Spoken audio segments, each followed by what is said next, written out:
8월 7일입니다. 결혼하지 말라고 하신 이유라는 제목으로 예레미야 16장 1절에서 13절까지 말씀 읽습니다. 주님께서 나에게 말씀하셨다. 너는 이곳에서 아내를 맡거나 아들이나 딸을 낳거나 하지 말아라. 나 주가 이곳에서 태어날 아들, 딸과 이 땅에서 아들, 딸을 임신할 어머니들과 아들, 딸을 낳을 아버지들이 어떻게 될 것인지를 말하여 주겠다.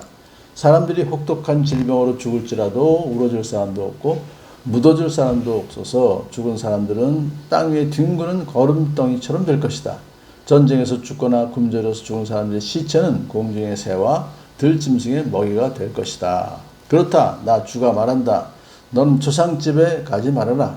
가서 곡하지도 말고 유가족을 위로하여 주지도 말아라. 이것은 내가 이 백성에게 베푼 평화와 사랑과 자비를 다시 거두어 드렸기 때문이다. 나 주의 말이다. 이 땅에서는 높은 사람이나 낮은 사람이나 다 죽을 것이다. 그러나 그들을 묻어줄 사람도 없고 그들의 죽음을 곡하여 줄 사람도 없고 그들이 죽어서 슬프다고 자신의 몸에 상처를 내거나 머리를 밀어 애도할 사람도 없을 것이다. 그때에는 죽은 사람의 유가족을 위로하려고 그들과 함께 음식을 나누는 사람도 없을 것이며 친부모를 잃은 사람에게도 위로의 잔을 건넬 사람이 없을 것이다. 너는 사람들이 함께 앉아서 먹고 마시는 잔치집에도 들어가지 말아라. 나 만군의 주 이스라엘의 하나님이 말한다.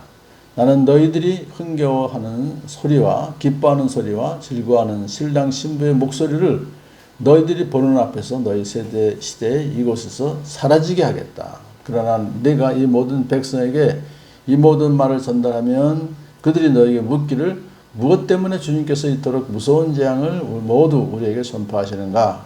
우리가 주 우리의 하나님께 무슨 죄를 짓고 무슨 잘못을 저질렀단 말인가 하고 물을 것이다. 그러면 너는 이렇게 대답하여라. 나 주의 말이다. 너희 조상이 나를 버리고 다른 신들을 쫓아가서 그들을 섬기며 경배하였다. 너희 조상이 나를 버리고 내 율법을 지키지 않았다. 그런데 너희는 너희 조상들보다도 더 악한 일을 하였다. 너희는 각자 자신의 악한 마음에서 나오는 고집대로 살아가며 내 명령을 따라 순종하지 않았다. 그러므로 내가 너희를 이 땅에서 쫓아내어 너희가 알지 못하는 땅, 너희 조상도 알지 못하는 땅에 이르게 하겠다. 그러면 너희가 거기에서 낮이나 밤이나 다른 신들을 섬길 것이며 나는 너에게 다시는 긍휼을 베풀지 않을 것이다. 아멘. 주님께서 예레미야에게 좀 특별한 지시를 하시죠. 결혼하지 말고 자녀를 낳지도 말아라. 사실 그 당시에 독신이란 말이 없을 만큼 결혼은 상식이었고 자녀는 하나님이 주시는 축복의 상징이었기 때문에 자녀를 많이 낳는 것이 복인데 그런데 이러한 명령은 매우 파격적인 것이죠. 그러나 그런 이제 지시를 하신 이유는 다가올 심판의 때에는 죽은 사람을 매장할 사람이 없을 정도로 철저히 온 나라가 망할 것이기 때문에 그렇습니다. 그래서 조상집에도 가지 말라. 사실 같은 내용이죠. 곡하지도 말고 유가족을 위로하지도 말라라고 지시하셨어요. 왜냐하면 또 심판의 때가 오면은 뭐 이곳저곳에서 다 사람들이 죽어나가기 때문에 장례 치를 사람도 없죠. 조문 뭐 할 사람 받을 사람도 없어요. 그래서 이제 조상집에 가지 말라 하셨는데 왜 그렇게 되냐 하니까 하나님의 평화와 사랑과 자비를 하나님이 거두어 들이시기 때문에 하나님께서 이제 그들을 심판하시기 때문에 위로할 자도 없고 애통할 자도 없고 시체는 뭐 다 나둥그러지고 아주 가장 비참한 상태에 놓이게 될 것이다. 세 번째로는 하나님께서도 예레미야에게 잔치집에도 들어가지 말라고 지시하십니다. 왜냐하면 심판의 때가 오면은 이런 기쁨이 가득 찬 잔치는 사라지고 없을 것이기 때문에 그렇다. 자, 이러한 세 가지를 이렇게 지시하셨어요. 자, 이렇게 인간의 삶은 원래 일상은 결혼하고 출산하고 또 지금은 장례도 치르고 하는 거 그런 거 일상인데 그걸 다 하나님께서 못하게 하신다 이것이죠. 하나님께서 징계하시면은 이러한 모든 일상에 우리가 누리는 모든 것들이 다 사라지게 되고 멸망과 죽음만 있을 것이다. 이제 이런 말씀을 하시고서는 이제 예레미야에게 이제 지금부터 하시고 싶은 말씀 하신 거예요. 그러나 내가 이 백성에게 이 모든 말을 전달하면 그러면 이제 그들이 이렇게 물어볼 것이다. 도대체 무엇 때문에 주님께서 이토록 무서운 재앙을 모두 우리에게 선포하십니까? 우리가 하나님께 무슨 죄를 짓고 무슨 잘못을 저질렀단 말입니까? 라고 이제 물을 것이다. 이 상당히 아주 엄청난 선포를 하게 되면 이제 관심을 가지고 도대체 뭘 잘못했길래 그렇습니까? 따질 것이다. 이런 얘기죠.